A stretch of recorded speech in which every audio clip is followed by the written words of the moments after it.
कल रात dining table पर एक झूठ बोला गया और किसी का दिल हमेशा के लिए टूट गया।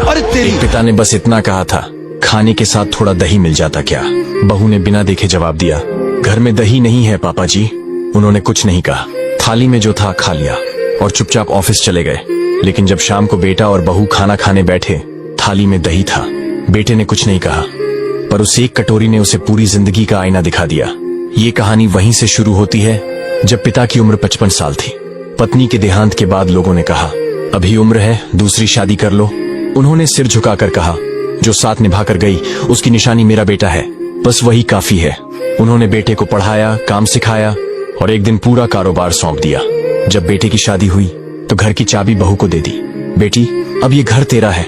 वो बस एक कोने में रहते थे, जहां न कोई मांग थी न शिकायत, सिर्फ एक इंसानी उम्मीद थी, सम्मान और अपनापन। लेकिन उस दिन दही के जवाब ने उन्हें भीतर तक तोड़ दिया। अगली सुबह बेटा बोला, पापा आज कोर्ट चलिए, आपकी शादी करवानी है। पिता हंस पड़े, इस उम्र में शादी? बेटा मुस्कुराया और कहा, न तो मैं आपके लिए पत्नी ला रहा हूँ न अपने लिए माँ।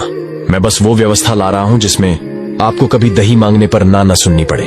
अब मैं अपनी पत्नी के साथ किराए के घर में रहूंगा, ऑफिस में एक कर्मचारी की तरह काम करूंगा, ताकि मेरी पत्नी समझ सके कि जिस पिता ने हमें सब कुछ दिया उसे इज्जत और दया नहीं, प्यार और अधिकार चाहिए। पापा, आपने जो त्याग किया वो मैं कभी चुका नहीं सकता, पर कम से कम ये कर सकता हूँ कि आपके हक का दही आपकी थाली से कभी गायब न हो।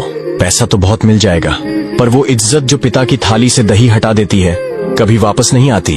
इसलिए जीते जी माँ बाप का सम्मान और आदर कीजिए, क्योंकि जब वो नहीं रहेंगे तो सिर्फ अफसोस बचेगा। अगर इस कहानी ने आपके दिल में कुछ हिला दिया हो तो कमेंट करें और इसे अपने दोस्तों और परिवार के साथ जरूर शेयर करें। जहां हर कहानी रिश्तों की धड़कन सुनाती है, हम सिर्फ हंसाते नहीं, जिंदगी का सच भी दिखाते हैं।